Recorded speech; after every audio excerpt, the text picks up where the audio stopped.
Good morning student. हम लोग chapter number 7 की शुरुआत कर रहे हैं ज्योग्राफी में, जिसका नाम है त्रितक और चतुर्थक क्रियाकलाप। बेटा ये इसकी फर्स्ट वीडियो है, ठीक है। इसकी परिभाषा बताने के बाद इसकी जब डेफिनेशन हो जाएगी कंप्लीट, तो इसके बाद मैंने आप लोगों को पूरा एक ये टेबल बना के सामने रखा है।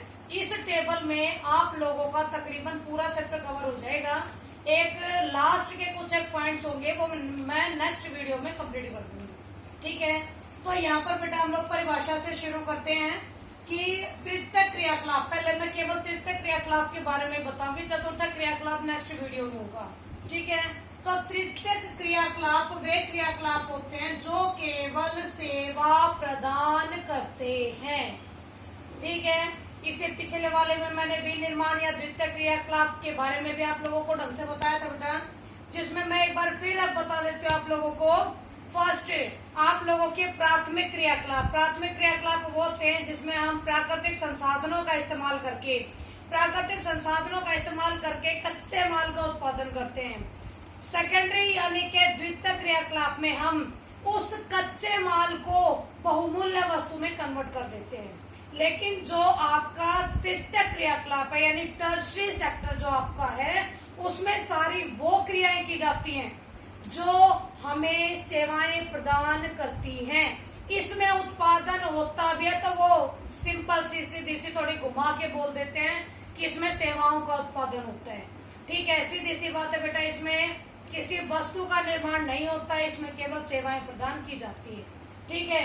तो ये आप लोगों की इसकी डेफिनेशन हो गई है। इसके बाद हम तृतीयक क्रियाकलाप होते कौन कौन से हैं, इनके भी कौन कौन से पार्ट होते हैं वो आप लोगों को आगे करा रहे हैं। तृतीयक क्रियाकलाप में 4 पार्ट्स आप लोग पढ़ेंगे। 4 में फर्स्ट व्यापार और वाणिज्य है, सेकंड में परिवहन है, थर्ड में संचार है और फोर्थ में सेवाएं, ठीक है। ये आप लोगों का फर्स्ट व्यापार और वाणिज्य है, परिवहन, संचार और सेवाएं, ओके बेटा। अब इनके भी अलग अलग पार्ट्स हैं। ये अलग अलग कलर से इसीलिए लिखा हुआ है ताकि आप लोगों को हर एक पार्ट्स को अलग अलग समझने में मदद मिले। अब शुरुआत करते हैं बेटा हम लोग व्यापार और वाणिज्य से। सबसे पहले तो व्यापार होता क्या है? व्यापार होता है बेटा जब हम वस्तुओं का क्रय और विक्रय, क्रय खरीदना, विक्रय बेचना, यानी कि जब हम वस्तुओं को खरीदते और बेचते हैं उसे हम व्यापार कहते हैं। और जहां पर ये खरीदने और बेचने की प्रक्रियाएं की जाती हैं उसे हम वाणिज्य कहते हैं, व्यापारिक केंद्र बोलते हैं, ठीक है। व्यापार और वाणिज्य, व्यापार आप लोगों का चीजों का खरीदना बेचना, और काफी बड़े स्केल पर जब हम उसको विभिन्न देशों तक अपना फैलाव करा देते हैं तो उसको हम वाणिज्य के स्रोत के रूप में पढ़ना शुरू कर देते हैं। यानी कि वाणिज्य कहो या व्यापार कहो, दोनों में मेनली बात एक ही है कि वस्तुओं का क्रय विक्रय करके लाभ कमाने की कोशिश की जाती है, ठीक है। अब आपके व्यापार और वाणिज्य 2 तरह का, एक तो थोक व्यापार है बेटा, एक फुटकर व्यापार है, ठीक है। थोक व्यापार आप लोगों ने एक बार नहीं हजारों बार घर वालों के मुंह से सुना होगा कि किसी थोक की शॉप पे जाओ बेटा, सारा सामान सारे महीने का राशन बेटा एक ही बार में ले आओ, वो सुना है कई बार। और इसको वो थोक शब्द का इस्तेमाल क्यों करते हैं पेरेंट्स? क्योंकि वहां पर काफी ज्यादा सामान रीजनेबल प्राइस पर एक ही जगह से ले लिया जाता है, ठीक है। तो आपके थोक व्यापार होता है ये पर्टिकुलर, अगर मैं दो एग्जांपल इसका, तो हमारी दिल्ली में सदर मार्केट है, ठीक है। थोक व्यापार की मार्केट कही जाती है ये। थोक व्यापार भी 2 तरह का होता है, कुछ नगर में होता है, कुछ गांव में यानी ग्रामीण मंडियों में होता है। अब यहाँ से एक बात सीधे निकलते बेटा, ग्रामीण विपणन केंद्र और नगरीय विपणन केंद्र दोनों है। विपणन केंद्र, विपणन यानी व्यापारिक केंद्र, मंडियां, नगरों की मंडियां या फिर गांव की मंडियां, ठीक है। दोनों में क्या होता है, जो नगरों की मंडियां होती है उसमें आपके आवश्यकता की चीजें आसानी से उपलब्ध हो जाती है। और बेटा जहाँ पर हम लोग ग्रामीण मंडियों की बात कहें तो ग्रामीण मंडियां ज्यादा से ज्यादा नगरों के आसपास ही होती है। जब वो गांव के नगरों के आसपास होती हैं तो बेटा वो नगरों की छोटी छोटी जरूरतों की पूर्ति खुद ही कर देती है, ठीक है। इसके बाद बेटा आप लोगों का फुटकर व्यापार, फुटकर यानी के हरेक के दरवाजे दरवाजे पर जाकर व्यापार करना। आप लोगों के यहाँ गलियों में रेडी वाले आते हैं, ठीक है, रेडी वाले आते हैं जो आपके घर तक गलियों में आते हैं, आवाज देकर आपको बताते हैं कि हम क्या ले रहे हैं, ये ले लो वो ले लो। और आप लोग को अगर जरूरत है तो आप लोग अपने घर से बाहर निकलते हो और उससे सामान खरीदते हो। तो ये होता है बेटा फुटकर व्यापार, जिसमें पर्टिकुलर घर घर जाकर व्यापार किया जाता है, ठीक है। ये भी आप लोगों का दो ही तरह का होता है, नगरीय और ग्रामीण। बेटा इसमें सीधी सी बात यही है, आपके घर तक फुटकर व्यापारी वही पहुंचेंगे जो आपकी कॉमन सी रोजमर्रा की जरूरतों को पूरा करते हैं। इसमें आप लोगों के जब नगरों की बात करेंगे तो उसमें श्रृंखला भंडार, डाक ऑर्डर, इसमें सुलभ बाजार, लोक वितरण योजना, यानी 1, 2, 3 और 4 ये इसके पार्ट आप लोग नगरों के पढ़ोगे। श्रृंखला भंडार क्या होता है? श्रृंखला भंडार पर्टिकुलर एक इलाका होता है बेटा, इसमें कम से कम पैसा लगाकर, कम से कम पैसा लगाकर ज्यादा से ज्यादा सामान इकट्ठा करने की कोशिश की जाती है, ठीक है। यानी एक पूरा गोदाम की तरह निर्मित हो जाता है, कम से कम खर्चा करके कोशिश की जाती है कि सारे सामान को एक जगह इकट्ठा कर लिया जाए। इसके लिए कई बार वो खर्चे को कम करने के लिए अपने आप से भी ऐसे कुशल श्रमिकों को हायर कर लेते हैं जो उन चीजों का निर्माण करते हैं, उसी गोदाम में डाल दिए जाते हैं। उन गोदामों से फिर सामान को मार्केटों तक पहुंचाया जाता है, ठीक है। इसके बाद आप लोगों का डाक ऑर्डर है बेटा। डाक ऑर्डर वही दूरभाष और इंटरनेट वाला हिस्सा इसका। दूरभाष आप लोगों के मोबाइल हुए, ठीक है, आप लोगों के फोन जो सारे के सारे दूरभाष में आते हैं। इंटरनेट आप लोगों को पता ही है भाई, नई टेक्नोलॉजी है, बैठो कंप्यूटर के सामने सारी दुनिया की जानकारी मिल जाएगी।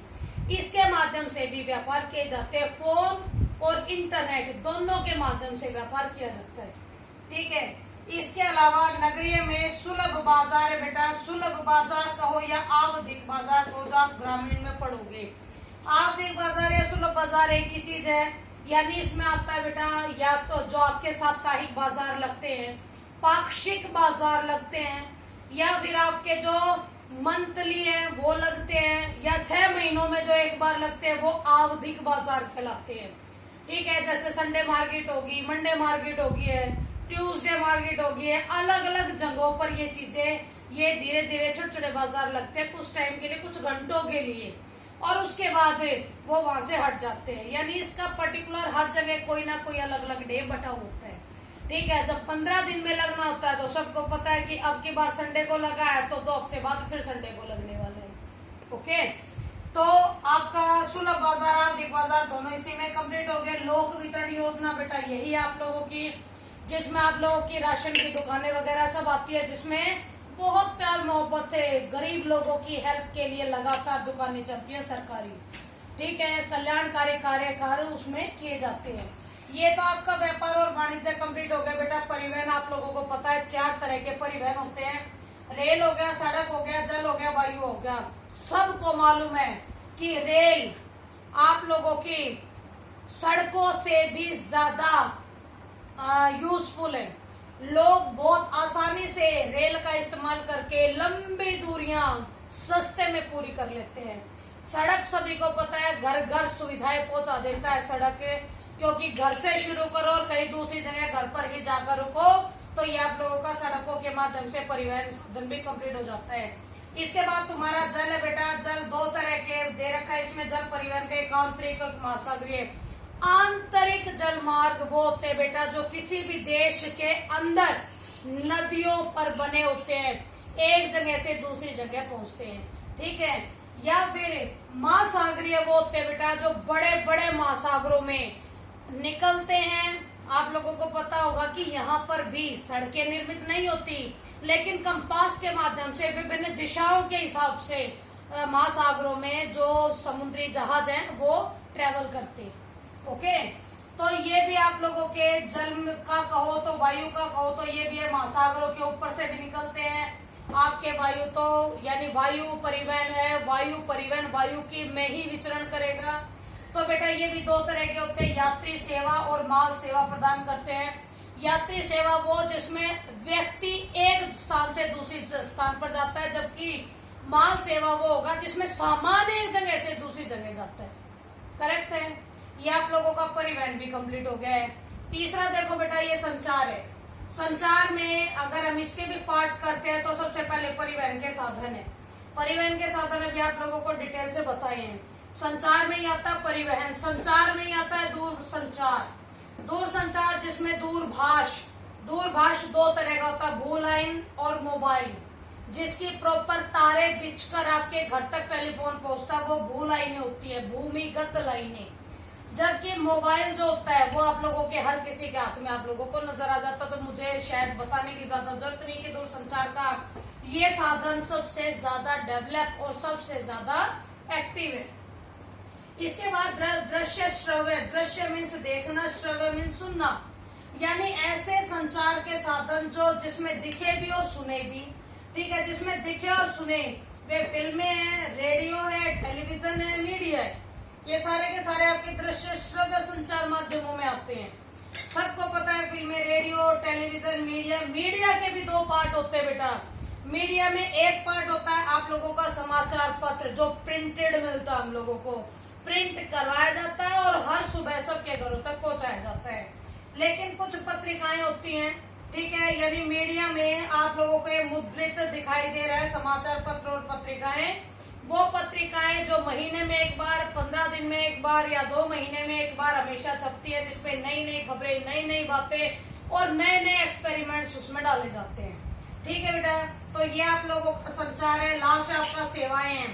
अब जिस जिस तरीके से हम लोग एक्टिव होते जा रहे हैं, जिस तरीके से हम एक्टिव होते जा रहे हैं, वैसे वैसे हम आगे काम करते जा रहे हैं। बेटा देखो, सबसे पहले मौद्रिक बैंकिंग, जो कि आप पेटीएम वगैरह करते हो।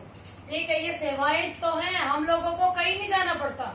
हम लोगों को कहीं नहीं जाना पड़ता, अपने फोन में एक ऐप डाउनलोड करना है पेटीएम का, जहां चाहो वहां हम लोग पैसा पहुंचाने का काम कर सकते हैं। कि मौद्रिक बैंकिंग है। नेक्स्ट आपका बीमा बेटा, बीमा जिसमें आप लोग कुछ पैसा सिक्योर रखते हो और कुछ टाइम बाद या किसी भी मिस हैपनिंग के बाद वो सिक्योर पैसा आप लोगों को काम आता है। ठीक है, अचल संपदा है बेटा। अचल संपदा वो होती है जो आती और जाती रहती है, जो आप कमाते हो, बैंकों में डालते हो, बैंकों में से निकालते हो और अपना काम करती है। अचल संपदा है जिसका लगातार लेन देन होता रहता है। तो जो बैंक है आप लोगों का, वो वित्तीय क्रियाकलापों का ही हिस्सा है। ठीक है, इसके बाद व्यक्तिगत और व्यावसायिक सेवाएं भी है भाई।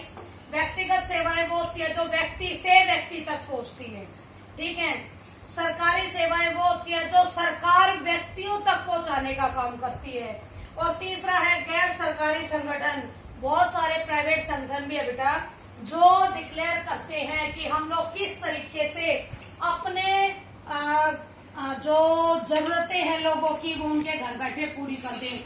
मार्केट में एक बार निकल के जाओ, फिर तुम्हें दिखेगा कि कितने तरह के दुकानें हैं।